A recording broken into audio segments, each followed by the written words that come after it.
Welcome to Beacon Bits. I'm your co-host, Serge Boudreau, and every episode I will be joined by my co-host, Yves Boudreau. We delve into the world of work from the employer and employee viewpoint. Kick back, relax, and let's talk work. Beacon Bits starts right now.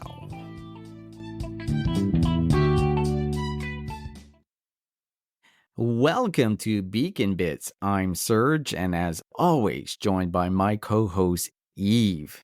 Yves, I don't know if you heard, but I'm heading to your part of the world in August, and I want to play some golf because I know how competitive you are, and we'll play some ping pong again, and I'm pretty sure I beat you, and I'm just trying to remember, but I'm 99% sure I beat you at both those sports.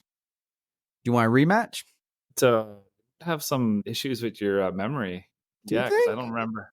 Yeah, I'm pretty sure you did not beat me once at ping pong. And then golf, I don't remember because we played as teams, so we did scramble. Yeah, maybe, but I am very competitive, so I'm down. So let's do it. I only started golfing during the pandemic, like a lot of people, and my best round ever is 94, so it's not great.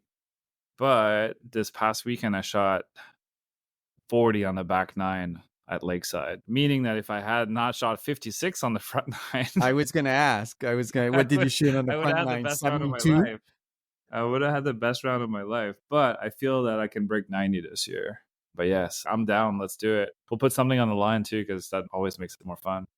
Yeah, it does make it more fun. I don't think I've ever broken 100. I think I broke 100 once, but similar to you, golfing is not a sport that I've played a lot, but it's a sport that I love. So I do want to play, and I'm ultra competitive. And I think if there's something on the line, even if it's just bragging rights against you, I'll do really well. So let's see. You don't need more reasons to brag, so we'll figure something out. All right, let's do it. So it's been a really busy time in HR and the world of work news. One that's recently hit and it's made some inroads everywhere is Greece has introduced a 6-day work week. And when I first saw the headline, I'm like, oh, holy cow, how are they going to do that? Everyone's going to work 6 days? That's going to cause a revolution. But when you dig in a little bit deeper, it gives you a lot more insight. So let me give you the highlights and would love to get your thoughts here. So Greek workers began working 48-hour weeks starting Monday as part of a new labor law. So last week they started this, but it's not everyone. So specifically, workers can be compelled by their employers to work for a 6-day in exchange for an additional 40% of their daily wage. So this is not force in any way. I just want to make that clear. Also, what I thought was interesting is employees will also be allowed to have a second part-time job and work up to 13 hours per day, meaning they can clock between 65 and 78 hours per week. I was trying to figure out why they would do this. There's many factors. And obviously, we've been reading about the economy in Greece for years of the challenges they have. And my first gut instinct is this just productivity? Like, what's the challenge? Why are they doing that? There's two things. I think there's a skill shortages as well. So they essentially can't find people for certain types of roles that they're trying to fill. And the other one is productivity. Although Greece's productivity, we'll talk a little bit about that more later, but their productivity per hour worked as far as how it impacts their GDP is not terrible. It's not actually that far off from Canada. But I'm not sure if that's the solution. So instead of trying to find people for roles they can't fill, they're trying to make up the gap by having people put in more hours. I do think that the media kind of blew it a little bit out of proportion in some ways because it's not forced on anyone. It just creates some concerns for me regardless, not personally for me, but in terms of as an employer, if you have the option of having someone work an extra day a week to increase productivity, obviously you're going to encourage that if you're in a position to do it, because there's a cost associated to doing that as well to the employers to essentially pay 40% premium on those hours. But there were some other things that I didn't really like in there as well. Like you could be called in to go to work within 24 hours as long as you get a 24-hour notice. Yeah. It just doesn't leave a lot of room for people to, and I know work-life balance can be a little fluffy for some people, but it's still to me important for people to have separation of work and personal lives. So I feel like it overreaches whether it's 6 days a week, maybe you're going to work 5 days and then you get called in on Sunday, or you get asked to go in on Sunday. So you're always feeling a little bit of that pressure, that Yeah. stress that you might get called in at any point. But for people trying to make extra income and working at companies that can afford to pay that 40%, maybe it's win-win. But I feel the media obviously just, it's headline catching. So being the first country in the EU to go with a six day work week, when a lot of conversations have been going the other way in recent years. Yeah, exactly. Because if you think about Europe, my stereotype is they work what, 3 days, 4 days, maybe half days, right? It's just a lot more laid back when it comes to work, is the impression or the stereotype. I want to put a disclaimer that your opinions are your opinions alone, and that I don't necessarily share all No, I'm opinions. not saying it's bad. I think it's what I love about that culture, right? It's a lot more laid back when it comes to work, or at least it's what we hear here in North America. And also, I think it's against the discussions that we've been having here in Canada and multiple countries of trying to bring the work week to 4 days. Then there's a discussion on AI, right? Mm. Everyone is supposedly a lot more efficient. And we're going to get to that point where it makes sense that you can have a 4 day work week. Yeah, I think it's a misconception that more time at work means the companies are going to be more productive. There's probably some element of that that can impact productivity. But I was looking at some of the data. So I looked at two separate graphs. One was the countries who have the highest average work weeks in terms of hours. And so interestingly enough is the United Arab Emirates. So we'll go with UAE for the rest of the podcast. So UAE has the second most hours worked on average per week at around 53 hours, I believe, a week, which is a lot. But interestingly enough, if you look at the GDP per hour worked, Greece and the UAE are literally side by side at $42. For Mm, comparison's sakes, Canada is currently at $53 GDP per hour worked. You have countries like Ireland that are at 143, just to give you an example of the extremes here. Norway is at $93 per hour, Denmark 78, Switzerland 75. Canada and the United States are lagging, and obviously Greece and many other countries are lagging even more. But I don't know if this is going to have much of an impact on the GDP. I guess we'll know maybe in a year or two from now whether it's really much of a difference. I had all kinds of questions when I first seeing the headlines. What does it mean? Does it mean an even a bigger exodus of people who don't want to work in Greece? But it might actually attract people. Like, they because might. if you're in debt and you can work at a company that's willing to offer a 6 day work week with a 40% premium on that extra day, you might be compelled to actually look at some of those opportunities to fast track some of your financial recovery or put yourself in a better financial position. It'll be interesting to see, and maybe other countries will follow suit. That obviously the Canadian media outlets, the number one thing, because Canada is not necessarily doing so well on the productivity side of front No. of things right now, they were asking, is Canada next? It's actually shocking how low our productivity is here in Canada. It almost compares to Greece and other countries, but I just don't see it happening. And what's happening in Canada for the skill gap shortage, and we can argue if that's helped or not. We have brought in 3 million people in the last 3 years, right? Hopefully to cover that gap of an aging population, which I think Greece might be like, how old is their population? What is actually the skill and labor gap? And it's substantial. But what you're saying here, as far as would attract more workers, yes, it's quite possible because the Mhm. migration between countries that are in the European Union is Yeah. very easy. Someone in Spain, someone in France that, exactly to your point, wants to make more money. Well, why not move to Greece? This is a good opportunity for them, right? So, But that's a good question when it comes to why are we lagging in Canada and what's the solution? So I'm going to put you right on the spot. What is the solution here in Canada? It's not 6 day work week. no, it's not 6 day work week. I think there's just a lack of competitiveness in Canada in general.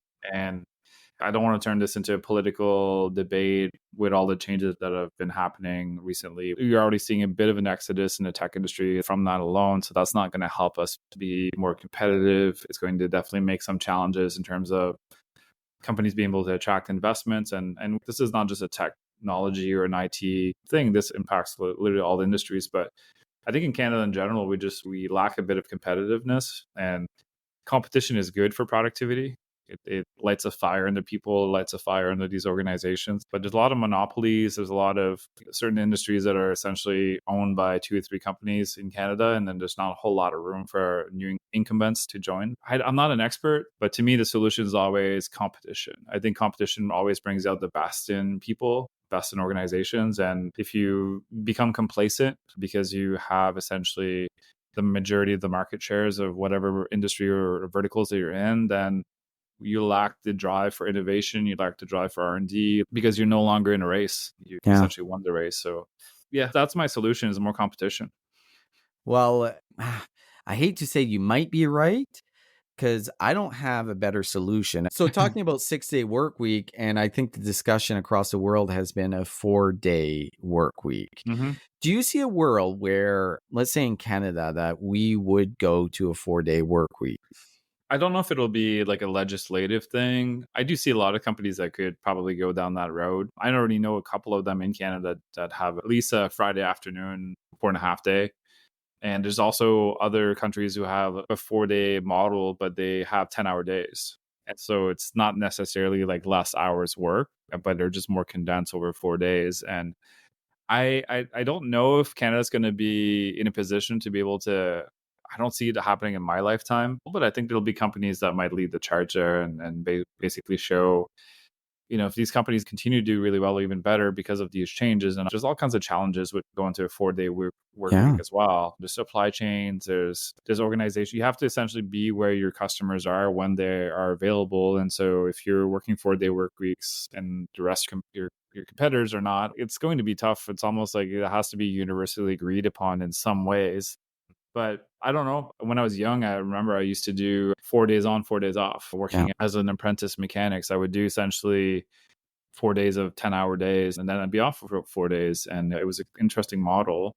Worked for me. I'm not sure if everyone would be a fan of that, but I know I have friends who work 10, 12-hour days and then they're off for 4 days and then they're totally fine with it. There's all kinds of different models out there, but I don't think it's one size fits all.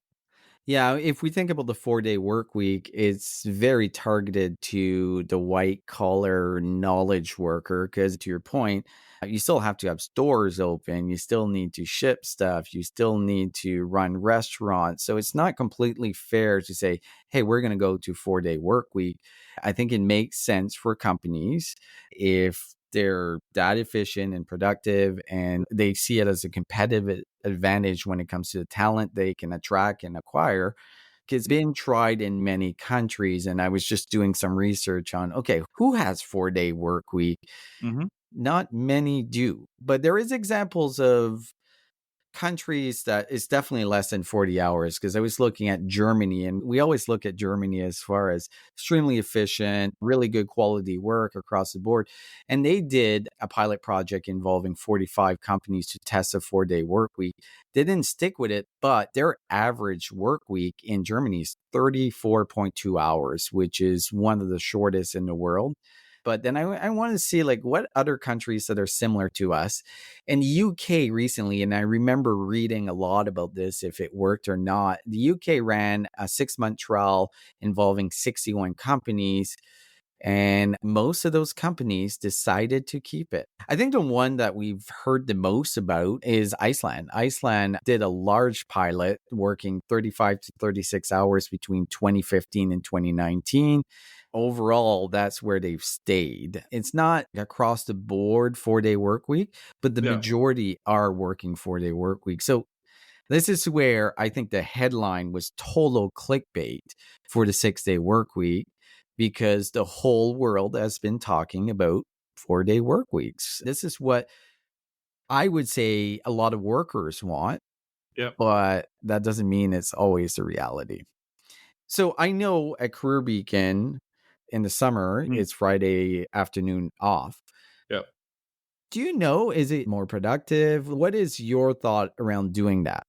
We're not big enough that I would say that we measure productivity at that level. Yeah. So obviously, general employee sentiment is probably higher because of it.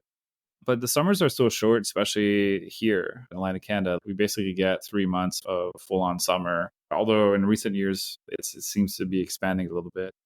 So for us, we know a lot of times people take their vacation in the summer to spend a little bit more time. They do things like camping. So we just wanted to end it like around 12 to 1 p.m. on Fridays. That way, if someone wants to head out for the weekend for a camping trip, then they're not traveling at 8 p.m. at night. But for us, it's interesting because Ben and I had a conversation about this like 2 weeks ago because we were like, okay, well, market conditions are a bit soft right now. So we're doing okay career breaking, but we're not necessarily like killing it. And we're like, do we still do it? And our thought process was, yeah, we should still do it because if a company's success is dependent on whether someone takes a half day off on Fridays for a few weeks during the summer or not, then I think we got bigger issues to worry about if that is really the differentiator for the business. And the other side of it too is that we see companies do it in the winter as well, because a lot of people suffer from seasonal depression, which is a real thing. And so we've seen people do half days during the winter because they know that it's actually a harder time for a lot of their employees. They'll add like an extra holiday or a couple of extra holidays baked in the winter. So there's companies experimenting with it. And I think it's just trying to find that right balance for what works for you as an organization. So for us, it's been something we've done for about 10 years now. We did Oh, that since, really? yeah, this is not something new. We've been doing the half day Fridays in the summer for pretty much since the inception of the company. I'll tell you, it was something that I really enjoyed, right? I think I was more productive and efficient on that day because I wanted to get everything out in that 4 to 5 hour time frame. So I didn't have to worry, felt guilt over the weekend or on the Friday afternoon that there was work that wasn't completed. So in some ways, I don't think it would affect actual deliverables or how productive employees are. You think about though, like just quickly, but like when you go on vacation, if you're like me, your most productive time is like the week or two before you go on vacation because you want to have a clear headspace. And so if you have plans over the weekend and you want to really enjoy that weekend, like that 4.5 days leading up to it, hopefully you're putting your best foot forward and then getting as much work done so you can enjoy that extra perk essentially, or else you're just going to go and think about work and not really enjoy the time with family and friends. So You're right. You're 100% right. The most productive days that I have is the 2 days before a vacation. I should take a vacation every week. So maybe we do it a 2 day work week. I'll get a ton of work done in that time frame. But there is a lot of changes that are mm, happening in the world of work, how we approach it. And obviously, on the knowledge worker side, it's going to change even more dramatically in the next 5 years. I'm just thinking like admin work, like things that take a lot of time during the week that are not really productive and technology can take over. I think we're going to see a case in the next 5 to 10 years that you'll be able to get your work done in 25 to 30 hours. But it doesn't mean we need to shorten the work week. It's just you can increase how productive you are and how much you deliver as mm, well. But what's really interesting to me, and I would take this in a heartbeat for any company that would offer this instead of a 5 day, 8 hour work week. If you said to me, work 10 hours a day for 4 days, I would jump at that. And I'm curious why more companies don't do that. Obviously, let's discount the companies that are retail, mm. like all of those, but like knowledge worker jobs or even trades.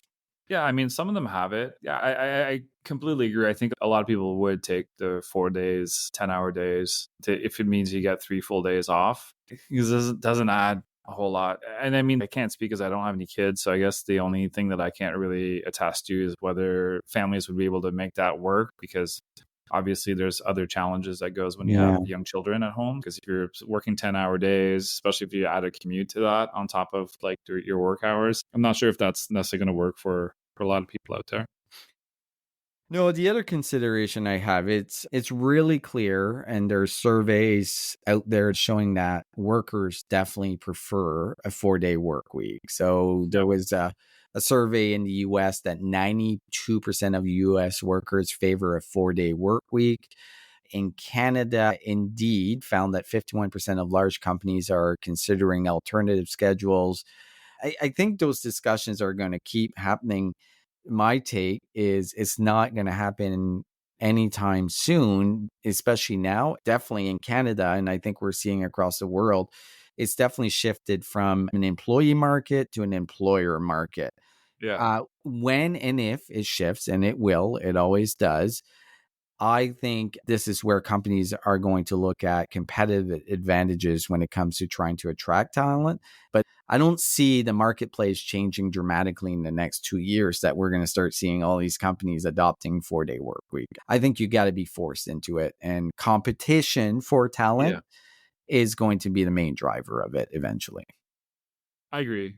Yeah, no, I think that makes sense. I still feel if companies spend a little bit of time trying to figure out what kind of flexibility they can offer to their employees, for every type of business, there's got to be something that you can offer within your own industry that you'd still be able to operate efficiently, but give some freedom and flexibility to your team. I don't know that it needs to be a 4-day work week if you have things like half day Fridays in the summer or extra days off in the winter. But there's all kinds of other things. Like, even we talk about this a lot just in terms of employee perks, helping employees be able to facilitate experiences or travel or do other things. So that's all part of creating a flexible work environment, not just whether you're working 4 or 5 days a week. If you're in a position to find that balance, then you're going to attract the right type of person that you want for your team. No, I agree. I think flexibility is the key, especially if you look at families. And there's a lot of data around women. It's been a challenge for women to get back in the workforce after the pandemic because of childcare and the flexibility of moving and being in a family of 3 young kids. Without flexibility, it'd be really tough for us to make it work just because you've got daycare, you've got camps, you've got all of this stuff, right? That's also part of flexibility, is having dogs at work. There you go. Huh? I hope you're paying him because I'm not sure he's working really hard. No, he's not. He's working hard on my mood. Yes. So great Morale. discussion around 6-day work week. It's pretty clear that they're trying to fill a labor skill gap, and this is their solution to do it. So for everyone to think, hey, they're going to 6-day work week or we're going to 4-day work week, my prediction is nothing changes in the next couple of years. I think we will see it as we move forward and we see how AI evolves how we do work. But outside of that, pure clickbait, but I think it's an interesting topic to talk about. Hey, at least they're testing it, so we'll find out from other people going through it instead of us having to go through it. But yeah, we'll Exactly. see. On that note, another episode of Beacon Bits. Does that I mean we're going to stick around now? Because that's episode number 7. It is episode number 7, and the stats are pretty clear. 98% of podcasts don't go past episode 6. We've hit 7, and I'll tell you, Eve, if you're up for it, there's no Are we? stopping. We're going to do Are we? hundreds Oh, of I'm totally up for it. How close are we to 1 million listeners? No, very, very close. you don't need to answer that question. We're getting there. So there's one thing we ask. If you're enjoying this podcast, please share it with other people that might enjoy this content. So, on that note, Eve, that's it. That's the 7th episode of Beacon Bits. Au revoir.